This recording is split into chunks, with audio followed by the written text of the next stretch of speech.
In the village of Udala, where the earth was red and the mango trees grew heavy with fruit, there lived an old woman named Nika. Her back was bent like a sickle moon, and her eyes held the dust of 1,000 dry seasons. For 87 years, Nika had walked the earth alone.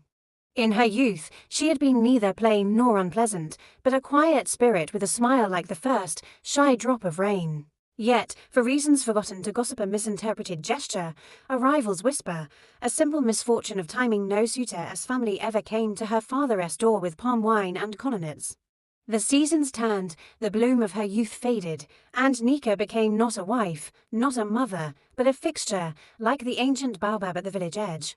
In its hollow, she was said to keep her secrets. As the years piled upon her, a bitter root grew in the place where her heart had hoped. It festered in silence until it blossomed into a dark, envious power.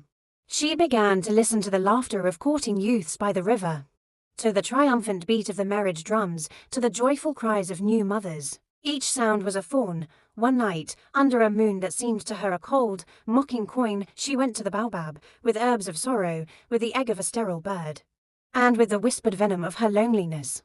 She wove a curse. It was not a curse of sickness or death, but of stillness. She tied the marital destinies of every young girl in Udala into a single, knotted thread, and she buried that thread deep in the shadow of the baobab. From that year, love in Udala began to wither. Courtships faltered, promising suitors from other villages would arrive, only to leave abruptly, claiming a sudden disinterest they could not explain. Engagements broke like dry twigs. The vibrant young women of Udala, once famed for their grace and skill, began to wear a confused sorrow in their eyes. The village drums fell silent, and a grey pall settled over the hopes of its people. All but one. Ada was a girl with the courage of a leopardess and a curiosity that burned bright. She watched her elder sister, Igioma, sink into a despairing silence after her third failed betrothal. She saw her friends' eyes lose their light, unlike others who whispered of a generational curse or angry gods. Ada believed the cause was specific, a lock that could be opened. She told her fearful mother, "I am going to find the hand that has turned the key." Her search led her through tales and fragments, whispers of a woman who spoke only to the shadows of a great baobab. Ada found Nika not with a spear of accusation, but with a calabash of fresh water. She didn't ask about the curse, she asked about the girl Nika once was. She asked about her favorite song, the texture of her mother's hands, the dreams she held when her back was straight and her heart was open. For the first time in a lifetime, someone saw past the bent and bitter crone to the lonely girl within. A single, dusty tear traced a path down Nika's cheek. The bitter root in her heart, starved of hatred and watered by this unexpected kindness, began to wither. With a trembling hand, Nika led Ada to the baobab and pointed to a spot where the earth was hard and bare. The unearthing of the knotted thread was not a moment of triumph, but of profound sorrow.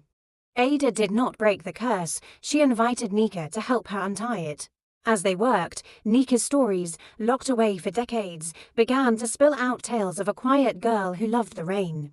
The young women of the village, led by Ada, began to visit her, not as a witch, but as an elder. They brought her food, mended her wrapper, and listened. They brought the community to her, stitch by stitch. The healing of Udala was as quiet as the curse had been. It came with the first tentative beat of a marriage drum for Ada's sister, Igioma. It echoed in the laughter of children who now played around the ancient baobab, no longer a place of fear, but of stories. And it settled in the heart of Nika, who, in her final season, was no longer alone. She had not become a wife or a mother in the traditional sense, but she had become a part of the village's soul. Her story a lesson woven into its future, a reminder that the deepest curses are broken not by power, but by seeing the person who cast them.